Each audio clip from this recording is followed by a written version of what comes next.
So welcome everyone to the monthly water program team webinar series. Today we're delighted to have Dr. Fernandez-Bou, who's a researcher from UC Merced. He's also the current president of the nonprofit organization SEEN, that stands for Socio-Environmental and Education Network. He's got a PhD in environmental systems from UC Merced, and today he'll be presenting on California's fourth climate change assessment for the San Joaquin Valley region, for which he was the lead coordinating author for the report. So we're delighted to have you here presenting the report. Go ahead and take it away, Angel. Thank you, Ellen. Let me share my screen and check that. Can you see it? Looks good. Yes, sorry, I was muted. Looks good. Okay, well, thank you. Let me minimize here. Hola, everyone. Thank you for your kind invitations, Afik and Ellen.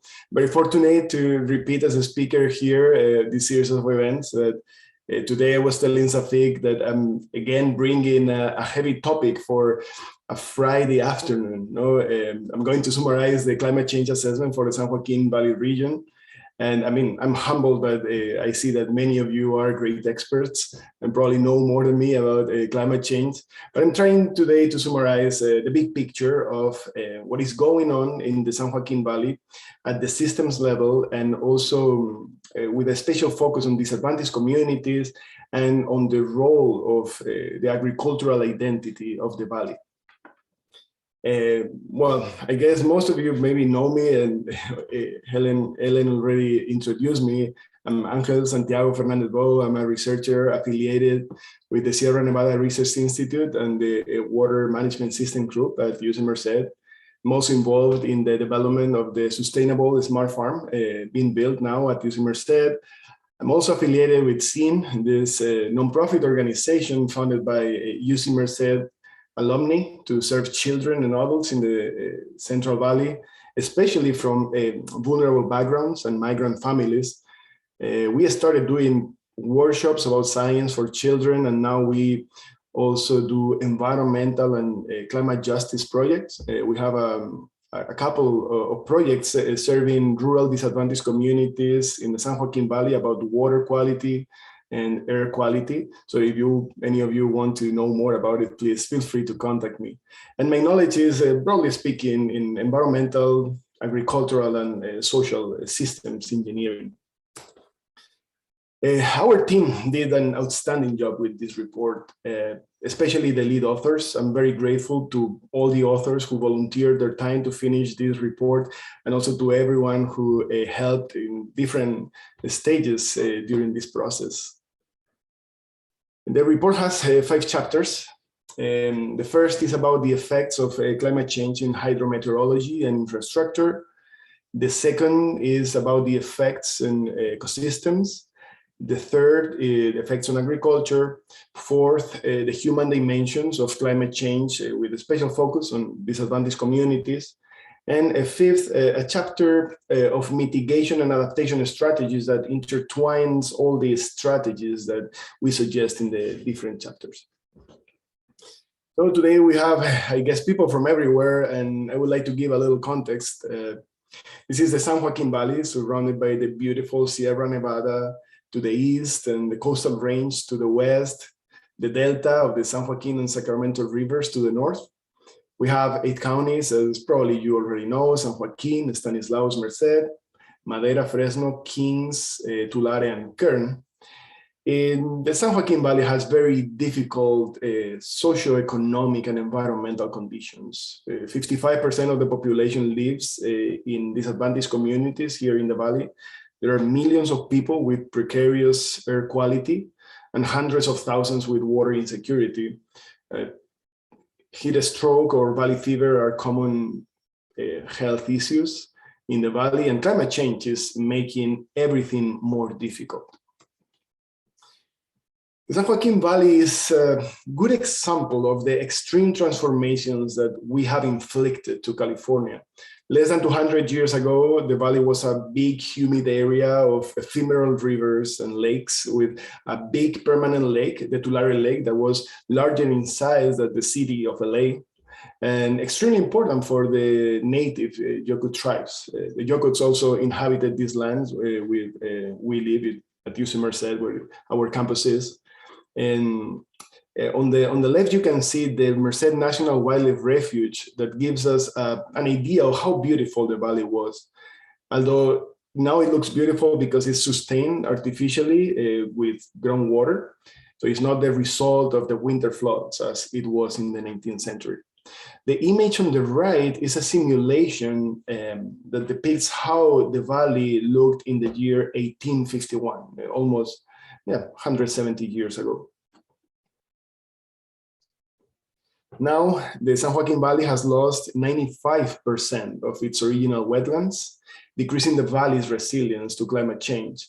We put dams to prevent flooding to our cities, to provide water for agriculture. The expansion of California and our economy has led us to use so much water that the 10th largest river in the state, the Kern River, runs dry through Bakersfield for several months, almost or virtually every year.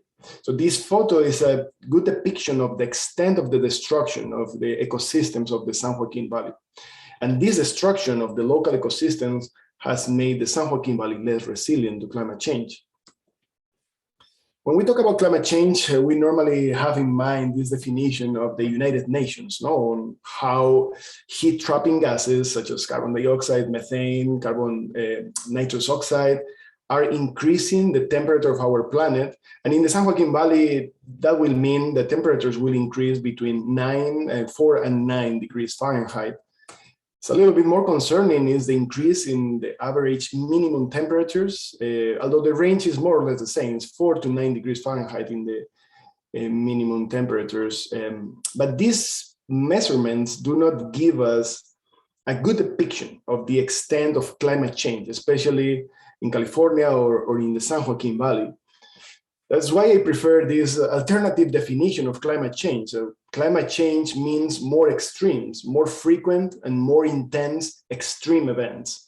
Unfortunately, we have very good examples in California of those extremes. In 2017, the Oroville Dam almost suffered catastrophic failure due to intense extreme precipitation.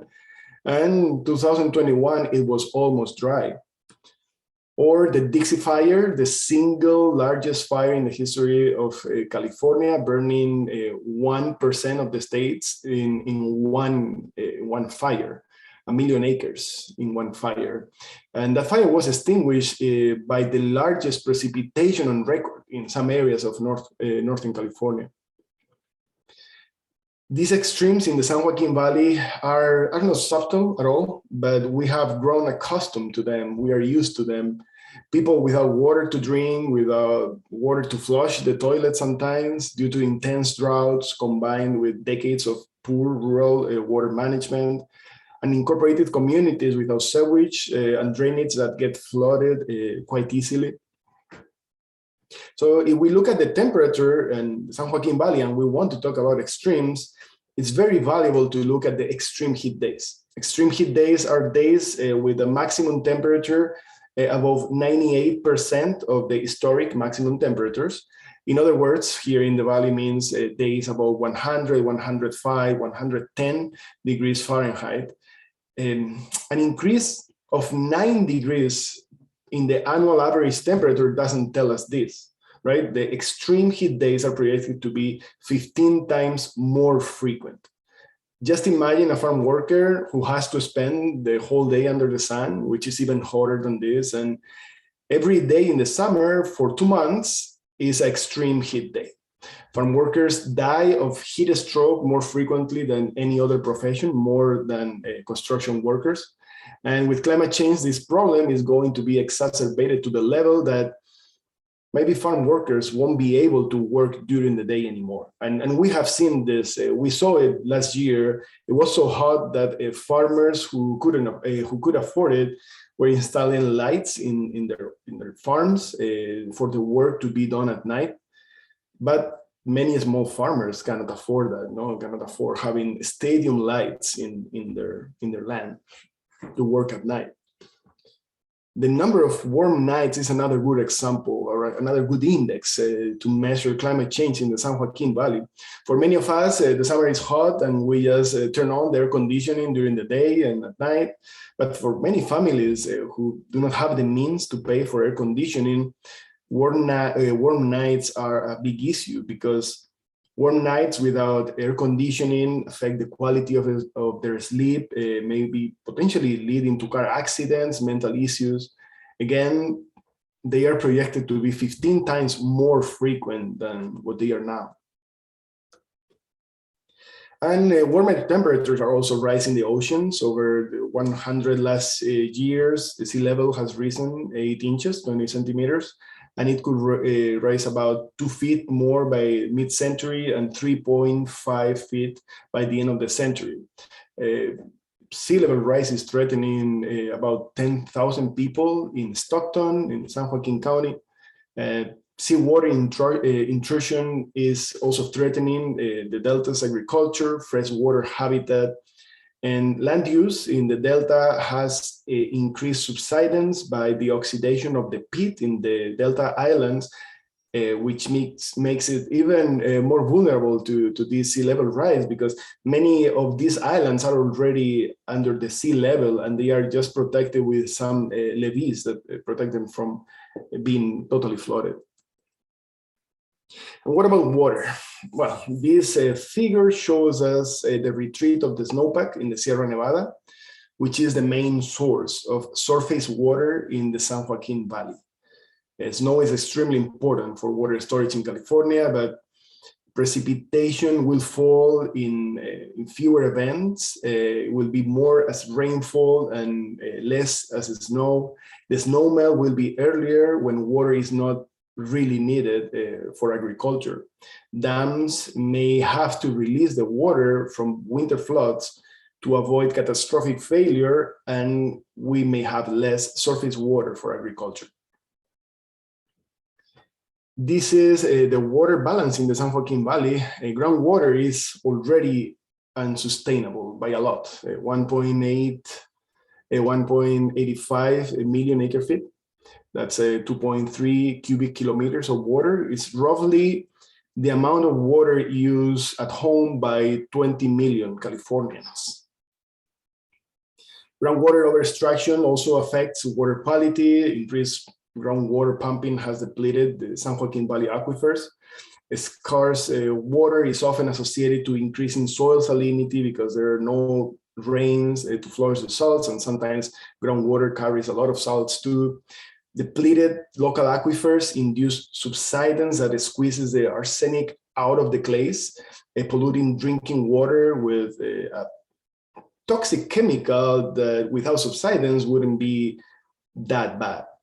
There are also anthropogenic toxic chemicals in the soil that affect drinking water, such as 1,2,3 TCP, trichloropropane, or nitrate that get more concentrated with less groundwater.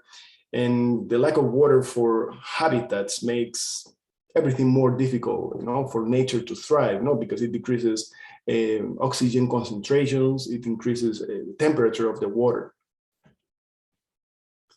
The soil is sinking due to groundwater overextraction, and this subsidence is actually destroying infrastructure in the San Joaquin Valley. It's a famous photo of how extreme the subsidence is in the San Joaquin Valley. This photo is taken in southern Merced County, but the worst subsidence is probably in Tulare County. Groundwater overdraft is also preventing many rural communities from accessing the aquifer with their shallow wells. And I think there's thousands of domestic wells that have gone dry since the Sustainable Groundwater Management Act was passed a few years ago. The effects of climate change in infrastructure are also very apparent. Subsidence is already breaking water infrastructure, such as canals and levees. That can lead to major hazards. Subsidence and extreme changes in soil moisture are also affecting or breaking transportation infrastructure. High temperatures may cause the formation of roads, railways, and other infrastructure. Precipitation that will occur in fewer events increases the probability of floods that can lead to erosion of roads or other infrastructure, or catastrophic failure of dams and levees. Solar energy generation, that is a very good source of energy here in the valley, can be limited by wildfire plumes that cast a shade over the solar panels, or depositing ashes from those wildfires that are very expensive to clean. Electricity transmission is threatened by wildfires too, because the smoke and the ashes can ionize the air and can create an electrical path, causing systems shutdown. The natural gas network is also vulnerable to flooding events, especially near the Bay Area, near the Delta. Residents of the San Joaquin Valley pay 14% more for energy than the average in California, due to the hotter summers and the colder winters. And air conditioning is a major component of the energy demand. So this figure, this map of California, shows a proxy in the increase of heat in the summer is the cooling degree days, or days in which the temperature is above the number of degrees in a day that the temperature is above 65 Fahrenheit. The San Joaquin Valley is expected to experience an increase in cumulative cooling degree days and maintain the higher cooling effects due to climate change, compared with the rest of California. The summer electrical demand of air conditioning is going to probably cause issues with the electric system, especially in the evenings, when during the sunset, when the temperature is very high, but there is no solar energy anymore because of the sunset. And heat waves can cause also major public issues, major public and safety implications if electricity fails in public services such as hospitals or schools or even businesses or households. And we can take a 30 seconds break now before talking about agriculture, because this is very dense. Ooh.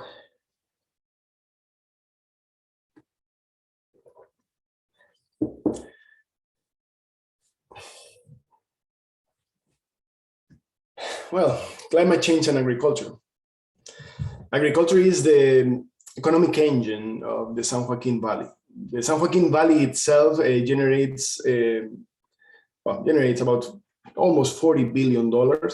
That's as much, the agricultural revenue of the San Joaquin Valley is more or less the same that the film industry worldwide. It's curious because the agriculture in California is about 50 billion in revenues per year. That's more or less the same than the music industry worldwide. So the music industry, I think, is about $51 billion. It's a lot of money. And Kern County, in these two images, shows quite well the economic trends in agriculture of the San Joaquin Valley. On the left is 2010, and the right is 2020, and you can see the land uses aggregated to almonds and pistachios and annual crops and other crops or other perennial crops. The surface of almonds and pistachios has increased by 51%, more than 100,000 acres only in Kern, while the land area of annual crops has decreased by 27%. Perennial crops need water every year. There is not the flexibility of fallow the land to retire the land if a year is very dry. And in addition, these soils are becoming more and more salinized in some places. Salinity has become a big issue, and it's impossible to grow almonds when the soil is very saline or the water quality is very low. But pistachios can be grown in poor soils, and pistachios also are drought tolerant, which makes reasonable to think that pistachios can be a good solution. No, it can be preferred to almonds in some places. However, climate change has a very specific effect on pistachios. Pistachios, walnuts, stone fruits require chill hours, which means that they need cold or cool winters to go dormant. Pistachios are dioecious, which is a fancy word to say that they have male and female trees. And if they don't get enough chill hours in the winter, male and female trees do not sink, and there is no pollination, or the pollination is insufficient to keep the quality or the yield. So pistachios represent $2.6 billion in the San Joaquin Valley. And with warmer winters, the valley may not be able to grow pistachios. That means that these places where pistachios can be grown, because the soils are very poor, may have to be retired. There's not so many crops that accept poor quality of water or poor quality of soils. Farmers who can afford it, well, they shoot pollen to female flowers with guns. So they have these pollen shooting guns, and they shoot the trees with the guns.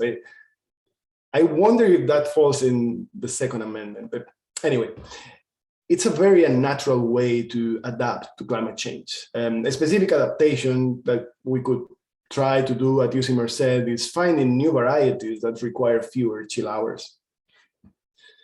More broadly speaking, with climate change, agriculture will experience several physical effects. And of course, insufficient chill hours is a major concern because there are some high value crops involved.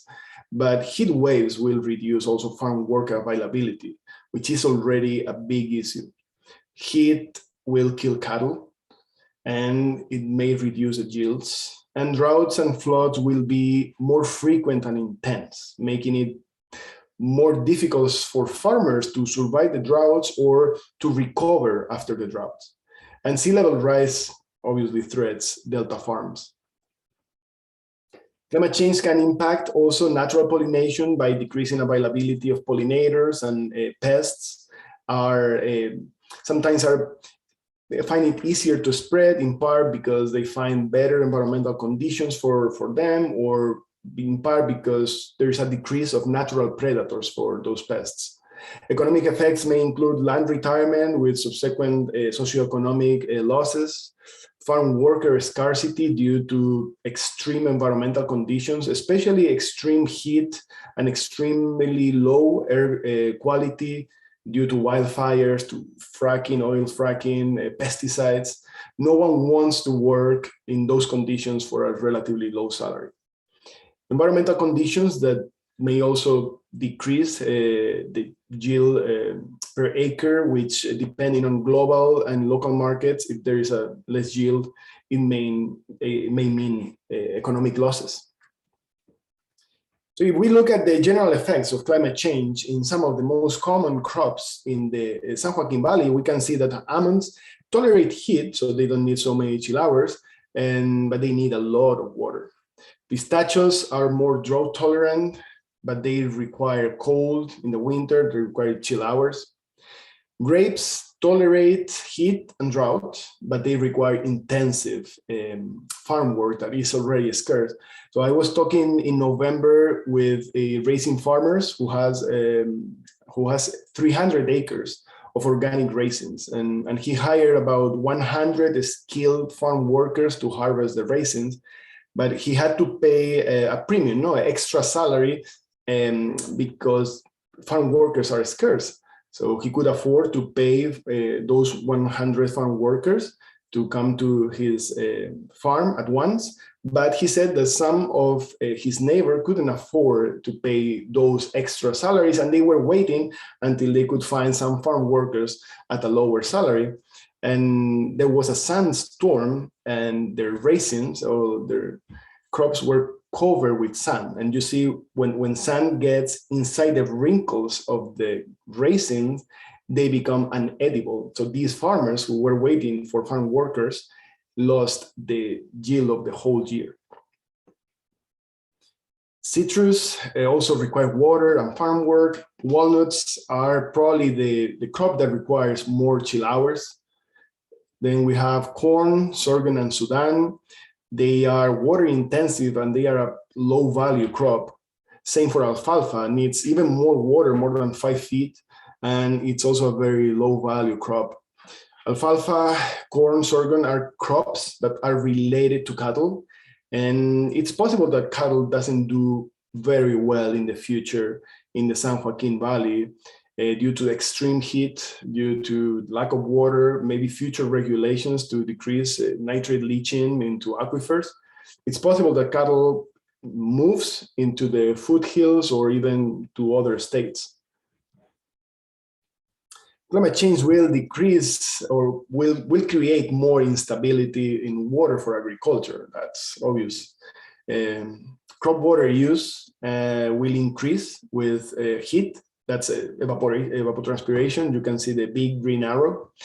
Each plant will need more water to do the same they do now, right? We will have less control over surface water due to the earlier snowmelt that may cause more frequent floods. Sea level rise may require to increase environmental flows to push the sea water out of the valley. And we have the conundrum with groundwater because we need to reduce its use, but at the same time, to comply with Sigma, right? But at the same time, we need more water to continue our current practices. And what about people in the San Joaquin Valley and climate change? Let me take another sip because this one is also heavy.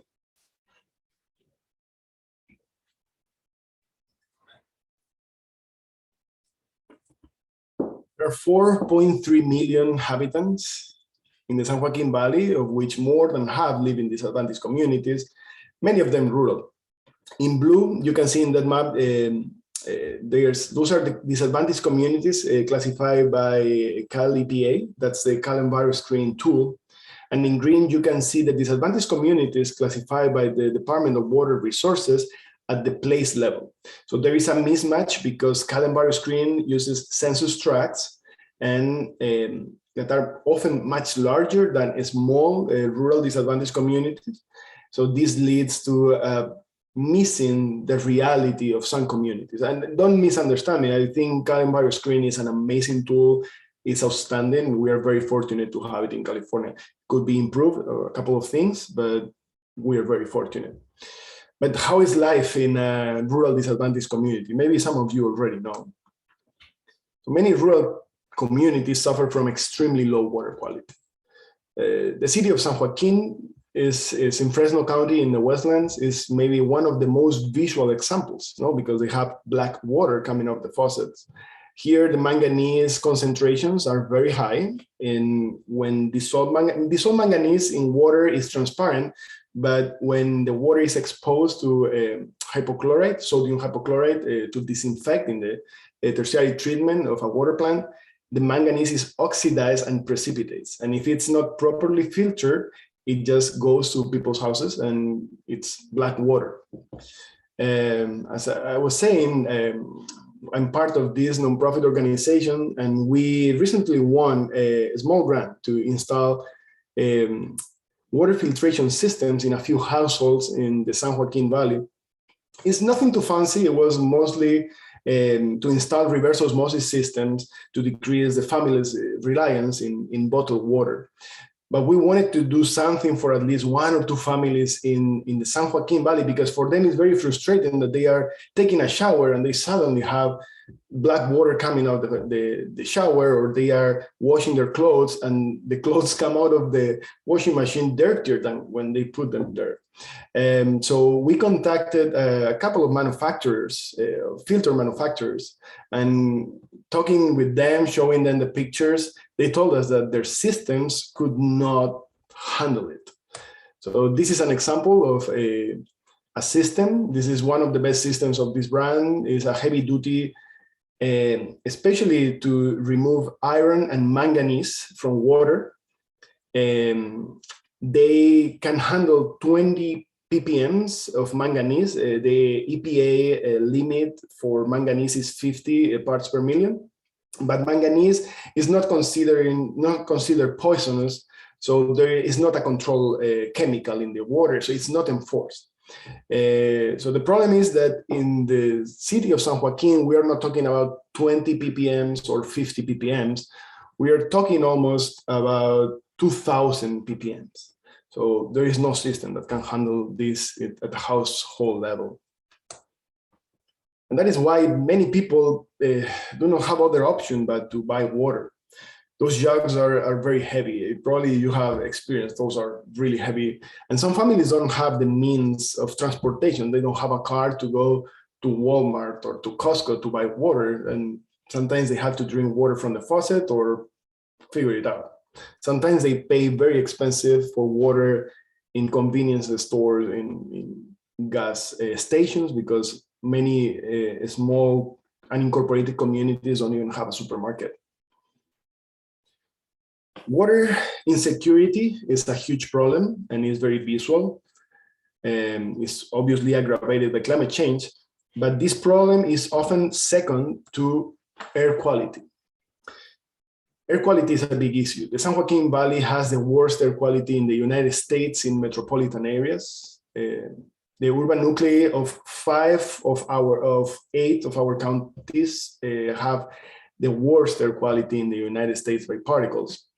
And normally, and sometimes in rural communities, that's even worse. Bakersfield has the worst air quality in the United States, and that's because of the multiple oil wells and fracking facilities around the city, but also besides agriculture and of course the geology of the valley that makes the air stagnant.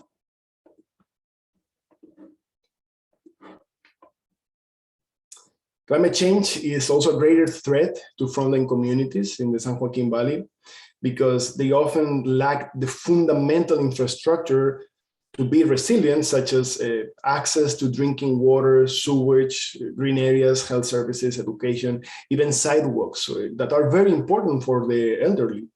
People experience extreme heat, but often don't have the means to pay for air conditioning. And unfortunately, that will lead to more common health issues such as heat stroke.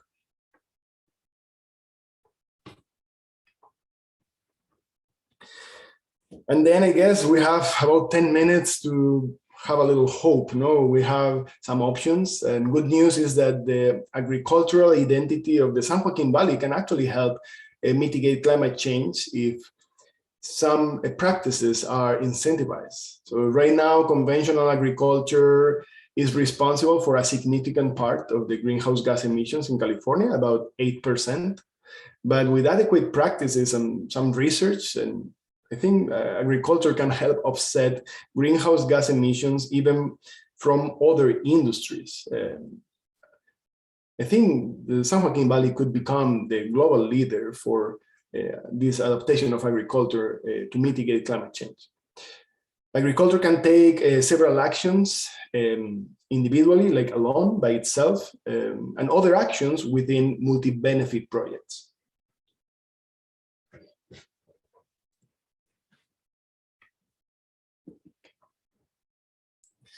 One of the best opportunities that agriculture has to offer to fight climate change is a climate-smart agriculture to promote a carbon storage, soil carbon sequestration that provides healthier soils, more soil water storage, more nutritious food, very important, by using very well-known techniques such as no-tillage, cover crops, organic farming. Agriculture can also provide its or improve its logistics and become zero carbon with agrivoltaic projects. Farms can use solar panels to cast shade onto certain crops in hot areas. For example, strawberries. Strawberries can benefit from it. And the farm can use the solar energy to power pumps and machinery, even electric vehicles. Precision farming and data-driven decisions are also a good way to reduce impacts and adapt to farm worker scarcity. However, here I would like to point out something. I would like to make an important remark. The image on the right is from an article published recently by an European group of researchers. It can be considered the cutting edge of precision farming. One of my professional fears is, as a researcher, right, is to start a project that is already obsolete. With this, I mean that we should not invest our intellectual efforts in developing technology to serve unsustainable agriculture. We need to aim for the future of agriculture. We need to foster sustainability and technology that promotes and preserves that sustainability. For example, a machine that plucks a weed may be less interesting than a machine that measures how much that weed is contributing to carbon storage or to habitat, or maybe monitor how an orchard is providing certain positive externalities, or to maximize nutrition of the food that is produced in that orchard, or minimize environmental impacts. Agriculture can also have a main role in some multi-benefit projects. One promising approach that we have been studying in our group is repurposing a cropland inside and around disadvantaged communities, in buffers around these disadvantaged communities, to bring environmental and socioeconomic opportunities to those repurposed land. So a buffer is basically a physical separation area that shields a disadvantaged community from a source of pollution, such as fracking or conventional agriculture. Retiring agricultural land, of course, saves water, but it causes socioeconomic issues for farmers and farm workers. But strategically repurposing cropland with adequate new uses can foster the environment, bring socioeconomic development, maintain or even improve the revenue for farmers and landowners, and can even bring clean industries. We can get more energy independence, cleaner industries.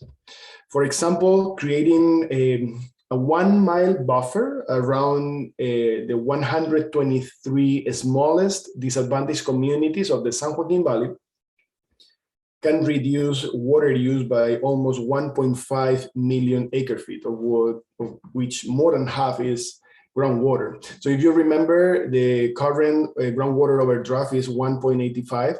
And with this approach, it could be, the water use reduction would be 1.45 million acre feet. Another beautiful opportunity is regenerative agriculture. It produces more nutritious food that I think is very important that we take it into account. It's a premium for farmers, a better salary for and job stability for farm workers, but it does much more, right? It generates substantial positive externalities that we can see, that we can touch, that benefit the broader society, such as carbon sequestration, soil water storage, habitat for wildlife, even for endangered species, purifies the air, prevents groundwater contamination because it doesn't use synthetic fertilizers, it doesn't contribute to pesticide drift. So those are really important positive externalities of regenerative agriculture. A wrap up for agriculture, I would like to say that working in this report, and related research that we have been doing for the last years, we have realized of several things. No? For example, we do not have a lot of information about emissions and impacts by livestock, which represent more than 70% of the total agricultural emissions in California. Monitoring these facilities can help address better the issues and potential issues and problems that we can reverse that easily. At an institutional level, and also maybe at a political level, we should define more clearly what the future of agriculture in California is or should be. Traditionally, research has focused more on conventional agriculture, but I think that, with all due respect, I think that's not the future of agriculture in California, because the future, if we want to have one, has to be sustainable. We need to decide what actions to take to prevent negative externalities and to foster positive externalities. As a scientist, I'm concerned that we are not providing farmers with the tools they need to succeed to become sustainable. We are not enabling them to do the change. So talking with organic and regenerative farmers last year, they told me that there is not enough research going on to help them, even though the premium of organic and regenerative agriculture is what keeps many small farmers in business, and they generate fantastic positive externalities for California. And to finish the presentation, I have a suggested to-do list. I guess the message here is very clear. We need to increase resilience for every group and everything that is vulnerable. For rural disadvantaged communities, proper investments in emergency management, in infrastructure, health services, sewage, water, green areas. And we need to end the sources of the problems, such as fracking, oil extraction, pesticides, fertilizers, inside or very near disadvantaged communities or any community. Inclusion of disadvantaged communities in any talk that involves them is very important, because we cannot assume we know what people want. We need to ask them what they want. To control earlier snowmelt, we can do more aquifer research, which is fantastic. It can be done in farmlands, but it can be done elsewhere. And it's really good because aquifer research can improve water security for rural disadvantaged communities. So it could be one of the new uses if agricultural land is repurposed. Cleaner energy sources for cooling and heating are necessary. One interesting idea is covering Californian canals with solar panels. There is a decrease of the evaporation. I think for the whole state is calculated about 200,000 acre-feet. But more interestingly, the cooling effect of the water, the evaporation of the water of the canals, it cools down the solar panels and it increases the efficiency of the solar panels. And UC Merced is implementing this approach with the Tulare Irrigation District. It's a pilot. We need to stop burning fossil fuels to generate energy. I mean, everyone knows that burning fossil fuels is bad for the planet and it's toxic. But we have also seen how the economy of the United States and Europe is extremely vulnerable to dictatorships and autocracies. If we had the right investments in renewable energy 20 years ago, we would be generating our own energy in the United States for free, and we wouldn't be susceptible to, scarcity of fossil fuels globally provoked by, for example, the Russia-Ukraine conflict. Climate smart agriculture, regenerative agriculture, repurposing agricultural land, automation in agriculture, precision farming, carbon markets, all of them are outstanding opportunities that we have before us. But we need to create the technology, accessible technology or inclusive technology and science that is accessible to everyone and that is shared with the farmers as much as possible. I think it's time to start thinking about a strategically repurpose agricultural land in a way that doesn't hurt disadvantaged communities, doesn't hurt farmers, and it brings co-benefits and positive externalities. And science must invest in the future of agriculture and its sustainability, and we need to study better multi-benefit projects based on community-engaged research. And if you allow me, I think it's time for farmers and environmentalist groups to become friends or even best friends if we want to survive climate change. And to finish my presentation, I leave here 3 pictures talking about our degraded ecosystems in the San Joaquin Valley that need better management to become more resilient. But who knows, maybe this way we will be able to recover more areas like the national wildlife refuges in Pixley, in Merced, in San Luis. And perhaps we can define new concepts of ecosystems such as fertilizer-free, pesticide-free farms, agriculture that fosters our environment. And I think it's a little bit of a heavy topic for a Friday afternoon, but thank you so much for attending. If you have any questions, maybe I can take the questions now. Thank you, Angel. That was a nice overview, and you touched so many topics. And yeah, it's not depressing at all. I think you focus more on solutions. So and I really liked it. Yeah, I try. We have a couple of questions, Mary Elizabeth. So can I read it out? So because we're recording the webinar. So the first question is, how can UC Extension promotes these ideas of repurposing land, I presume, given the current trend to reduce agriculture areas nearby urban areas with warehouses? I think that's a question for you, no? Yeah, which basically kind of, speaks to this kind of competing, land uses, right? In one, side, you're trying to retire land to save water. Other side, someone else is trying to build something on top of that land, which may or may not, work towards the goal and objective that you intended. So do you want to add anything? I don't know.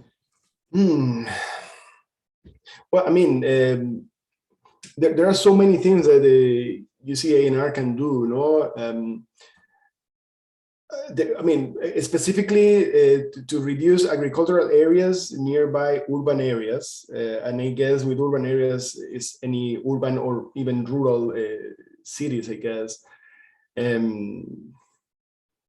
Well, I mean, I guess we are working on this project to understand better how to repurpose agricultural land. This is an interesting tool that we are developing.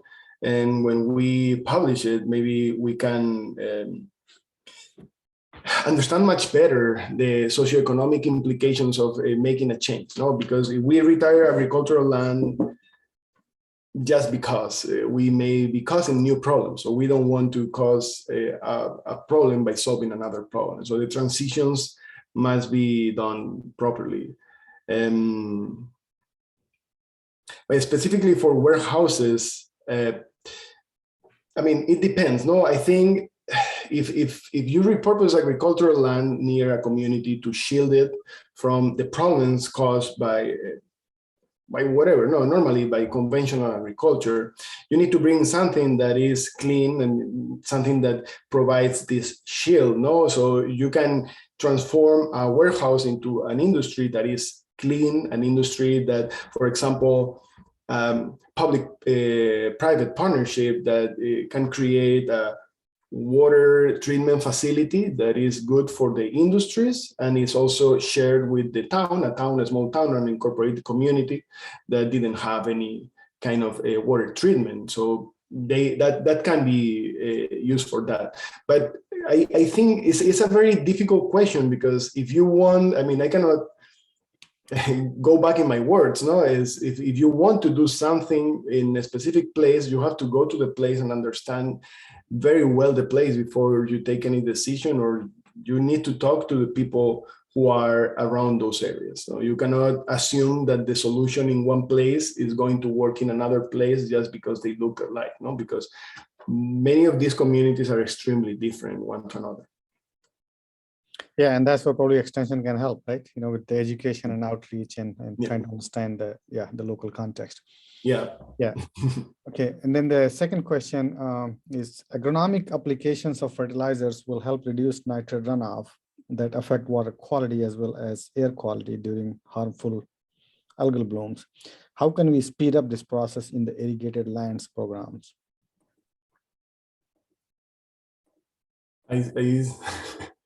I'm tempted to ask Thomas Harter to respond that question because he probably knows much better than I do, because we use his research and his group's research to address this kind of work. I don't know if Thomas, are you available to respond to the question? Yeah, I'm here. That's a good question to ask. I think, again, just like with what you said about communities, working with communities on repurposing land solutions, which does need to happen in close collaboration with these communities. We do have a lot of solutions within the irrigated lands within the nutrient management arena. There are big steps to take that some growers have already taken. There's big steps to take that most growers have taken, but not everybody. I'm not close enough to the ground to know how much nutrient management practices have changed over the last 10 years since the nitrate report was published. It listed about 5 or 6 dozen different management practices that we know are improving water conditions. But what it also pointed out, and I think that's very true still, and that will be the challenge to the irrigated lands regulatory program, is to engage with the growers, often on a one-to-one basis, and those that consult growers to make those changes happen. And that's an engagement, and that's where cooperative extension is important, because it doesn't just happen because somebody says you got to do this. It's only going to happen because people are being guided, people are getting interested, people take ownership of making those changes, and this takes engagement and education. Yeah, and I would add one of our concerns. We're working also in projects to do aquifer recharge. One of our concerns is that when you start putting more water in the soil to do aquifer recharge, all the nitrates, and probably Thomas knows better than anyone, all the nitrates will move faster to the aquifer. So even if you are not applying nitrates anymore, you can have a peak in the nitrates before they decrease. So maybe that's something that is a possibility, and education and making people aware, that maybe the water quality will decrease to then improve, because we are putting more water back, but it's moving all the things that we have done wrong in the last decade. So maybe also the extension can help with that kind of outreach. Is be patient. This can improve, but sometimes we need patience. Yeah, it can get worse before it gets better, right? Yeah. Yeah. All right. The next question is related to your the chill hours. The question is, you talked about increasing CDD, that is cold degree days under climate change, but there are speculations that heating degree days in winter will also go down in future. This may save some water and energy in agriculture to avoid winter frost and household settings. Not sure if the study you referred addressed this. Yeah, the cooling degree days, the studies, I think we reviewed maybe 2 or 3 studies. They were related more to urban populations and the use in energy rather than in agriculture. For agriculture, obviously, for some crops, the lack of chill hours won't do anything. Like for almonds, they need maybe 200 hours of 200 chill hours, but pistachios need 800 or 1,000. So yeah, maybe the risk for the freeze for almond flowers will be less, and that can compensate economically. It's worth looking at this topic. Maybe it is a way to understand how we can adapt. It might be worth addressing, and it's very difficult though. Here in Merced, I can give you, because it's, again, climate change is extremes. So we have here in Merced, I'm telling you from my backyard and the almond trees that are here between my house and the university. We had the warmest January on record. I think it was extremely warm. I didn't even wear a long sleeve in here because it was very, very warm outside. No, the driest also, I think, very, very dry. And then in early March or late February, there were like a week of freezing temperatures. So all the flowers, I mean, all the flowers, the citrus that we have and the almonds were all covered with flowers. And there was a freezing temperatures for 3 or 4 days. I think the coldest temperatures I have ever seen since I live in Merced in 7 years. It was like -3 Celsius, -4 Celsius. I was concerned about the almonds, but they seem to have survived. We lost here. We have a few citrus, and we lost all the flowers of the citrus. So they are sprouting again. We are having new flowers again. So I think averages won't tell you everything, no, because here we are talking about the warmest January, and then there was like 4 or 5 days of below -1, -2 Celsius that freeze the flowers. So it's very tricky. It's a good question, but it's very tricky. Okay, we have one more question. It says, does ANR interface with California Office of Planning and Integrated Climate Adaptation and Resiliency Program to coordinate on statewide goals around land use and how, again, disadvantaged communities in particular are considered? Again, I think Thomas Engel, you want to answer that? I have no information on that.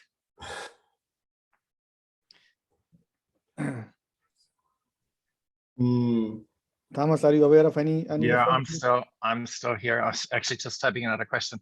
I don't have any information on that either.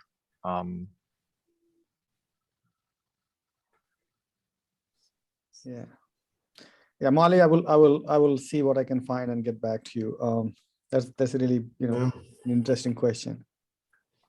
I mean, there is the Department of Conservation has these grants that, I mean, I think the deadline was 2 weeks ago, and it's for land repurposing, integrated with, I mean, several things. No, but I think right now there is more funding available, or it's going to be more funding available for cropland repurposing and trying to mitigate climate, but always with the disadvantaged communities in mind. Yeah, I don't know exactly that. I know the Strategic Growth Council is also having some grants related to that, and there are so many programs. It's sometimes difficult to keep track. Yeah, I know ANR, I think, works very closely with the CDFA and Department of Conservation and a lot of these programs, but I'm not aware of any similar effort, the Office of Planning. I was going to ask on that, if I may. I know there's a lot of the grant funding that has been made available as part of, I think the drought funding from last year is going to go to some of the land repurposing. And I imagine it's going to be looking, because a lot of this money has a fairly short fuse, needs to be spent relatively quickly. So looking for shovel-ready options. But kind of thinking beyond that, I was wondering, Angel, besides, I think managed aquifer recharge and setting aside land for managed aquifer recharge has been mentioned often as one way for repurposing land. Going into conservation, creating wetlands where it is possible, et cetera, is another one. And solar has been mentioned.